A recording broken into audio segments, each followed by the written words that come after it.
In the beginning, there was silence, and the silence was heavy, like the weight of an old memory pressing against the chest of a woman who had forgotten how to breathe. She stood in the middle of an empty road, her eyes wide open to the world that once promised her everything and gave her nothing. She looked at the horizon and felt the wind move through her hair, carrying whispers of the past voices that once called her name in love, now echoing only through her thoughts. She did not know. If she was running towards something or away from everything, she just knew she could not stop. There was a time when she believed in forever, when she thought that kindness could heal the cracks in any heart, when she believed that love was enough. She used to watch the sun rise and think of him, the man who promised her safety, who built castles of words that vanished in the first storm he left without goodbye, leaving behind the scent of rain and a silence that grew louder with every day. She tried to fill that silence with strength, with purpose, with the fire that refused to die inside her even when the world turned its back. Her story was not written in gold. It was carved in scars, and those scars became the map that led her back. To herself, every mark on her skin told a secret of endurance, of nights spent crying into the darkness, asking why, and mornings where she forced herself to stand. Even when her knees trembled, she walked through cities where no one knew her name, through streets that smelled of coffee and regret, through crowds of strangers who looked away when they saw her tears, and she learned that healing is not found in being seen. It is found in being real. There were days when she wanted to give up, when the pain felt too heavy, when she forgot what her own laughter sounded like. But there was always a tiny spark inside her, something she could not name, something ancient and alive. It whispered that pain was not the end. It was the beginning, that every wound was a doorway to strength, that broken things could still shine. She held on to that whisper like a prayer, and step by step she began to rise. She remembered her mother's voice saying, "My daughter, you are stronger than the storms. You walk through." She used to laugh at those words, but now she carried them like armor every time the world tried to break her. She repeated them silently until her heart believed them. She realized that bravery was not loud, it was quiet. It was in the way she kept going, even when no one was watching it, was in the way she forgave people who never said sorry, and in the way she learned to love herself after being told she was unworthy. One night, she stood by the sea, the waves crashing against her feet, the moon hanging like a silver wound in the sky. She closed her eyes and whispered to the wind, "I forgive you, not because you deserve it, but because I deserve peace."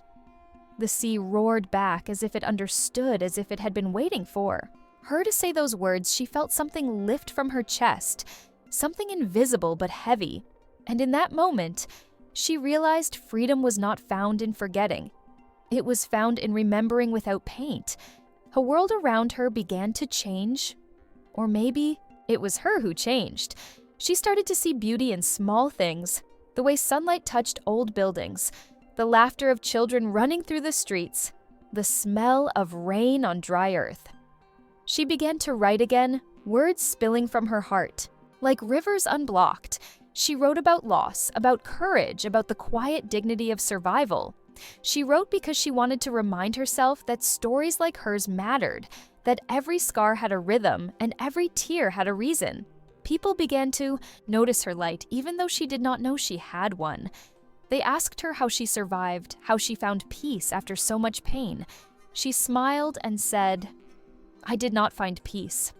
It found me when I stopped looking for it and started living again." She began to help others who had forgotten their own strength, women who had been told they were too broken, too soft, too much. She told them that softness was not weakness. It was power, that tears were not shame. They were proof of feeling alive. Sometimes at night, she still felt the ghosts of her past sitting beside her, whispering doubts in her ear, but she no longer feared them. She looked at them with calm eyes and said, "Thank you for teaching me who I am." They faded with the morning light leaving, her stronger every time, and she learned that closure was not something given by others. It was something she created for herself as years passed. She built a new life, one not made of promises, but of choices. She chose peace. She chose honesty. She chose herself for the first time in forever. She stood in front of a mirror and saw not the girl who was hurt, but the woman who survived. Her reflection smiled back, not out of pride, but out of acceptance. She whispered, "I am still here." And that was enough. The world continued to turn, seasons changed. People came and went, but she stayed true to the rhythm of her heart. She danced alone sometimes under the same sky that once watched her break, and in her solitude, she found joy, not loneliness. She found connection not in perfection, but in truth. There was a moment when she visited her old home, the walls still breathing memories. She touched the doorframe where his hand once rested and felt no anger, no pain, only gratitude. She realized that every heartbreak had guided her here to this peace, to this self-knowing that nothing truly ends. It only transforms. She walked through the empty rooms, smiled softly and closed the door behind her for the last time, and when she stepped outside, the world felt new. The air clearer, the sky brighter, the path ahead wide and waiting. She took a deep breath and began to walk, not as someone running from the past, but as someone walking toward her future. She did not know where the road would lead, but she knew she was ready. She was no longer afraid of the unknown. She had already faced the worst and survived as the sun dipped below the horizon. She whispered to herself, "This is not the end. This is the becoming." Every step she took echoed with the sound of freedom. Every breath with the rhythm of forgiveness. She walked into the night not as a victim, not as a warrior, but as a woman reborn. Her story was not about pain anymore. It was about power, and somewhere far beyond what eyes could see, the stars watched her and smiled because they knew her soul had finally come home. The morning light touched her face like a quiet promise, soft and gentle, a reminder that every sunrise carried a second chance. She opened her eyes, and for the first time in years, her heart did not ache with memory. It beat steady and calm like the rhythm of a river flowing toward something vast and kind. She had learned to live between breaths, to exist without needing everything to make sense. She had learned that peace was not a place, it was a way of being, and today she wanted to feel it fully. She walked barefoot through the grass, damp with dew, the earth cool against her skin, every step whispering that she was alive. She smiled at the small things, the shape of clouds, the hum of bees, the way the wind brushed through the leaves. It felt strange to be grateful for the simple act of existing. She used to think survival meant fighting. Now she understood. It meant surrendering to what is, not giving up, but letting go. She had started painting again, her hands covered in colors that spoke where words could not. Each brushstroke was a confession, each shade a memory. She painted faces of women. She once was the broken one, the brave one, the hopeful one. She saw them all on the canvas merging into something whole, something that looked back at her with quiet pride. She realized that healing did not erase the past. It wove it into art, into meaning, into beauty. Sometimes she sat by the window watching the world move fast, cars, voices, laughter. She wondered how she had once tried to keep up with everything, how she had lost herself in the noise. Now she moved slow, deliberately. She chose her moments. She no longer needed to be seen. She only needed to be true. There was power in stillness, a kind of sacred strength that no one could take away. One afternoon, she met a stranger on a train, his smile warm, his eyes calm, like someone who had also known loss. They spoke of nothing and then everything: time, dreams, music, pain. It felt easy, natural. She did not look for forever. She just enjoyed the moment, the simplicity of connection, the beauty of being understood without trying. When the train stopped, they said goodbye without promises, and she realized that some people come not to stay, but to remind us that gentleness still exists. That night she stood under the stars again. The same sky that had witnessed her tears now watched her rebirth. She whispered, "Thank you to the universe." Not for what she had gained, but for what she had survived. She knew gratitude was not for perfection, it was for persistence, for the courage to rise again and again. Days turned into weeks. and she found herself helping others, more often women who carried the same kind of quiet pain she once did. She listened, she held their hands, she told them that healing was not linear, that it was okay to fall back, that strength was not in never breaking, but in always returning. She spoke softly, but her words carried weight born from lived truth. They called her a healer, but she knew she was just a mirror reflecting the light they already had. One evening, she visited the ocean again, the waves familiar like old friends. She closed her eyes and let the sound wash through her. She thought of the girl she used to be standing here years ago, broken, afraid, and she smiled, because now she understood that the sea was not a place of endings, but of beginnings. It had taught her how to flow, how to rise. After falling how to move without losing herself, she whispered to the waves, "I am not the same," and the water whispered back, "You were never meant to be as." She walked along the shore. She found a small shell, smooth, pale, glowing faintly in the moonlight. She held it to her heart and thought of all the pieces of herself she had collected through the years. Every pain, every joy, every lesson. She realized she was whole, not because nothing was missing, but because she had learned to love the missing. Pieces to life still had its storms. The world still had shadows, but she no longer feared them. She had learned to dance in the rain to find light. Even in the darkest corners, she had learned that love was not only something to receive, but something. To become, she carried that love in her eyes, in her voice, in the way she touched the world, and somewhere deep inside, she knew her story was far from over. It was still being written in every breath, in every heartbeat. She was still growing, still, learning, still becoming. She did not know what tomorrow would bring, but she was not afraid. She had found something far stronger than certainty. She had found faith not in others, but in herself, in the quiet resilience that had carried her this far, in the unseen hands of time that had shaped her into someone she could finally be proud of. As dawn approached, she sat by her window again, watching the sky change color from blue to gold. She took a deep breath and whispered softly to the morning, "Light, I am ready, whatever comes. I will meet it with grace because I have already met myself." The world outside began to wake, birds singing, children laughing, the sound of life unfolding, and she smiled, knowing she was part of it all, not as a shadow, but as light, not as a survivor, but as a creator of her own destiny, and somewhere far away where time and stars meet the universe, exhaled softly because it knew she had found what she had been searching for all along. Not love, not peace, but home. Within herself, the days had grown softer, like whispers carried by wind. The sun touched her skin, and she felt it not as heat, but as warmth. Like a friend returning after a long silence, she moved through her days with calm certainty. Every step a quiet prayer. She no longer needed the world to see her. She had seen herself, and that was enough. She had come to understand that life was not about what was lost, but what was found in the ruins. She began to travel again, not to escape, but to discover. She visited small towns where laughter echoed through open markets. She walked through old streets where stories clung to the walls. She met people who carried their own scars.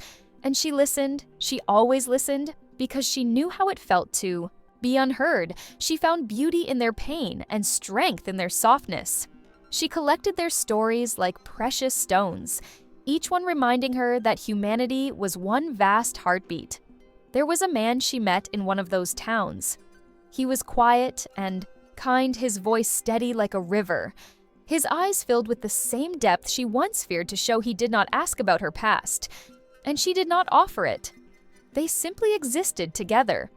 Two souls not searching, just being. He would sit beside her as the sky turned gold, and they would watch the world fall into silence. She felt something gentle awaken inside her, not the desperate ache of old love, but something pure, something patient. She was afraid at first, afraid to feel again, to open the door. She had sealed so carefully, but his presence did not demand it. He just waited like the ocean waits for the tide, and slowly she began to trust not in him, but in herself, in her ability to love without losing who she was. She realized that love was not about filling emptiness. It was about sharing fullness. Two hearts standing side by side, not clinging but connecting one night. They walked through a forest, the air cool, the stars hidden behind clouds. And he asked her, "What do you believe in?" She smiled and said, "I believe in beginning again." He nodded as if he understood completely, and in that moment, she felt seen in a way that was not heavy. It was light like breath. They spent days exploring quiet places, rivers that shimmered like glass fields that smelled of rain. He told her that the past is a teacher, not a jailer. She told him that healing never ends. It just changes shape. They laughed, they stayed silent. They existed in a space where words were not needed. But she knew that not every connection was meant to last forever.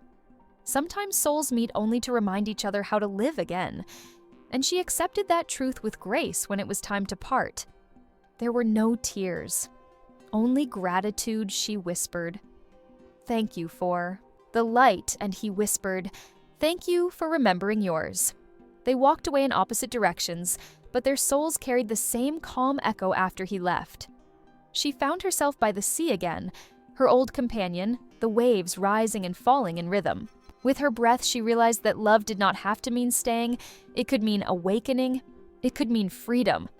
She looked at the horizon and smiled because she finally understood that every ending was an opening, disguised in sorrow. Her life grew quieter again, but never empty.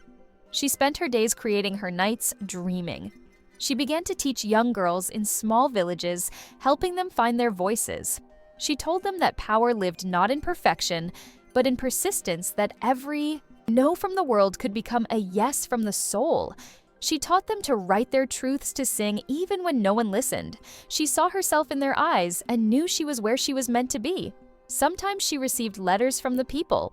She met stories of how they began again because of something she said. She read them with tears in her eyes, not of sadness but of awe, because she finally saw how pain transformed into purpose, how her suffering had become medicine not just for her, but for others. She understood that the universe never wastes a wound.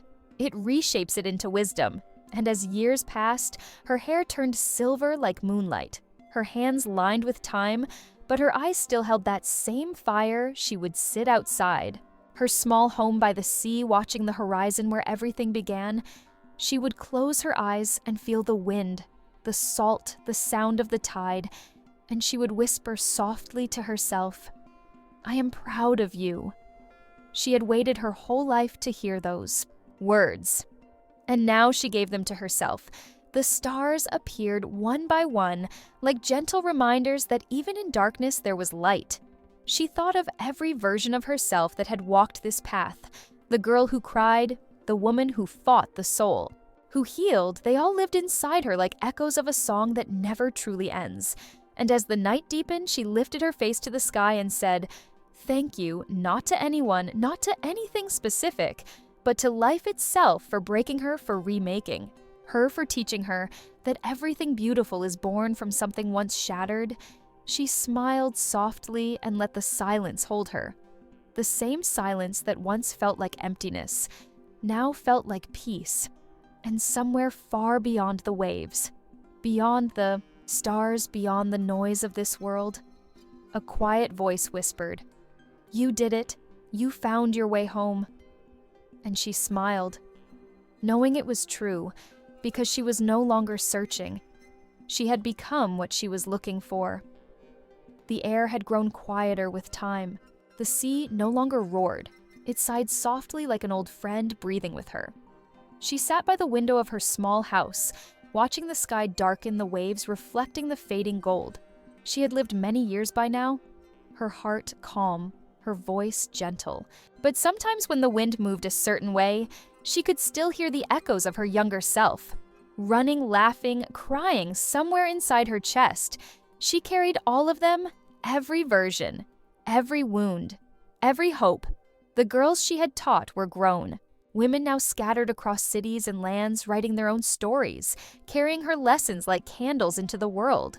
They sent her letters filled with gratitude and love, and yet in the quiet hours she felt something missing. Not regret, not sorrow, but a tender ache, knowing that her time here was beginning to fade. She had always known life was a journey of arrivals and departures, but it still hurt to feel the final one drawing near. She spent her days walking along the beach collecting shells, watching the gulls rise and vanish. She spoke softly to the sea, as if it could carry her words to the stars. She thanked it for every lesson, for every night. It held her when no one else could. She whispered, "I am not afraid, but please let me say goodbye." Slowly, she watched the horizon blur and felt her body grow more fragile, like a candle burning down to its last light. One afternoon, a storm came, the kind she once feared, thunder rolling like ancient drums. She stood by the door and looked out, the rain slashing across the sand, and for a moment she saw herself years ago, standing in another storm, lost and broken. And now she smiled because she was not lost anymore. She stepped outside barefoot, the rain cold against her face. She lifted her arms to the sky and let it wash over her. It felt like forgiveness. It felt like coming home. The storm passed, and the world turned still again. The next morning, she woke early, her breath light. She wrote one final letter. Not to anyone specific, but to life itself. She wrote, "Thank you for everything, for breaking me, for healing me, for teaching me that love is not what we find, it is what we become." She folded the letter, placed it in a glass bottle, and carried it to the water. Stood there for a long time, the waves licking her feet, the horizon endless. She let the bottle go, watching it drift farther and farther until it disappeared. Her heart felt heavy, yet peaceful. She knew her story had come full circle, that every tear, every scar, every moment had led her to this calm surrender. She turned back to her home, the sky now painted in soft pink light. She lay down on her bed, facing the window where the sea could still be seen, and listened to its rhythm, the same rhythm that had once matched her heartbeat. She closed her eyes and whispered one last time, "I forgive you. I forgive me." The room filled with silence, but it was not empty. It was sacred. The wind moved through the curtains gently, as if to touch her cheek one last time. She breathed slowly and deeply until her breath became part of the air, part of the sea, part of everything she had loved. She was gone, but not gone. Her presence lingered in the waves, in the whispers of the girls she once taught, in the quiet courage of every soul who had ever heard her story. Days later, the villagers found her body peaceful, a faint smile resting on her lips they buried. Her near the water beneath a small stone carved with simple words. She became the sea. The tide carried her name for years, the waves whispering her story to the shore. Those who came to the beach could feel her there, in the wind, in the salt, in the way the ocean glimmered at dusk. And somewhere far beyond this world, her spirit walked barefoot once again along a path of stars, the faces of all she had loved, glowing softly around her. She was no longer broken, no longer waiting. She was free.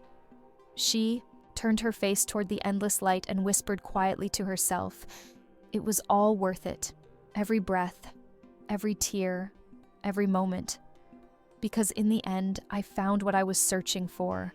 Not peace, not love, but the beauty of being alive."